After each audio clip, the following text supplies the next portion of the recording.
First Lady. I worked for a heartfelt introduction. Good morning, Governor and distinguished guests. I'm here this morning to share with you how human trafficking has affected families and why prevention of human trafficking amongst adults and children are so important.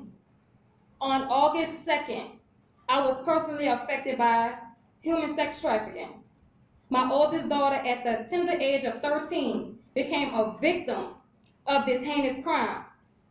It was a horrible feeling receiving a call that my child was sold to a trafficker by a transgender woman who had already been selling my daughter for various men engaging in sexual activity for money. When she was sold to the trafficker, she was assigned a bottom girl who went with her and stood over her while she performed sexual acts. She had been with the trafficker for 5 to 6 days. He would drug her using horse tranquilizers and tramadol and alcohol. The last day before we were able to intervene, we got the call that our daughter was being sexual trafficked live on social media outlets such as Twitter. And men were sleeping with her while she was drugged. This was being recorded live. There were 5 men in a room with her between the ages of 16 and 21. While one of them was recording, the other guys were encouraging the guy to assault her. Hearing this news, receiving a call, it broke me. I dropped to my knees in disbelief. My world went cold as if the oxygen was being sucked out of the air. Voices ceased. I could not hear anything. It was a dead silence. All I felt was rage. That was the darkness that came over me. I knew I wasn't thinking clearly. I was angry, so I hit a mirror, and next thing you know, I seen blood dripping from my face due to a self-inflicted injury. I was inconsolable. No one could reason with me. I just wanted to retaliate towards those who had harmed my child. Then my life flashed before my eyes, and I quickly realized that my children needed me the most now. I must snap out of this state that I'm in and pull myself together. But I must admit I did blame myself for what has happened to my daughter. Growing up, I made a vow that if I was to ever have my own children, it was my duty. It was my duty to protect them with my life, if that means sacrificing my own. Due to the fact that I experienced violence in my own childhood, I had to fight and strive the mean street of New Orleans, and I knew the importance in providing a safer and a better environment for my children was a must. So I did my best to raise my children differently versus how I was raised in a low-income housing projects.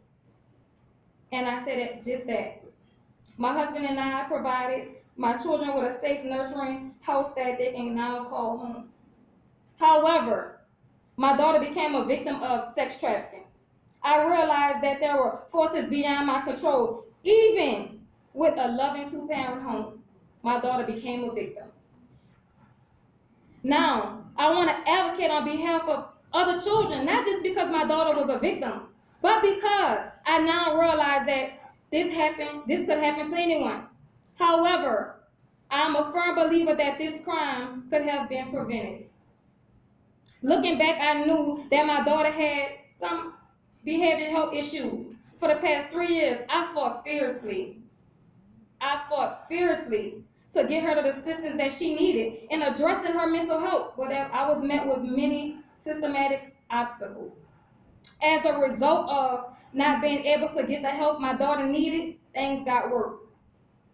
From my experience trying to help my daughter, I realized firsthand the importance of agencies such as law enforcement, offense program, DCFS, several other agencies being trained and educated, keyword educated, to work with families and children that's vulnerable to becoming victims. There were some agencies I desperately came in contact with that told me I could not get help unless my child was a victim. She shouldn't have been a victim. but she was. Why do we have to wait until our children become victims? Let's continue to support and train in programs to prevent children and families from having to experience situations. I know and believe firsthand that here in Louisiana, we have dedicated workers and programs in place to help our children. We want to support these programs. Today I am happy. I am happy to report that my daughter, today I am happy to report that as a result of some of the resources in the state, my daughter is in a much better place. She's currently in an inpatient facility getting the aid that she needs. It's a constant battle. It's a constant battle. But I do see improvement. She is now willing to receive help, and she also ready to participate and advocate on behalf of kids like herself. Her trafficker has been arrested and is awaiting trial, but this could have and should have been prevented. I want to ask everyone in attendance today, please be proactive instead of reactive before it's too late. Our children are our future. I would like to say that again. Our children are our future.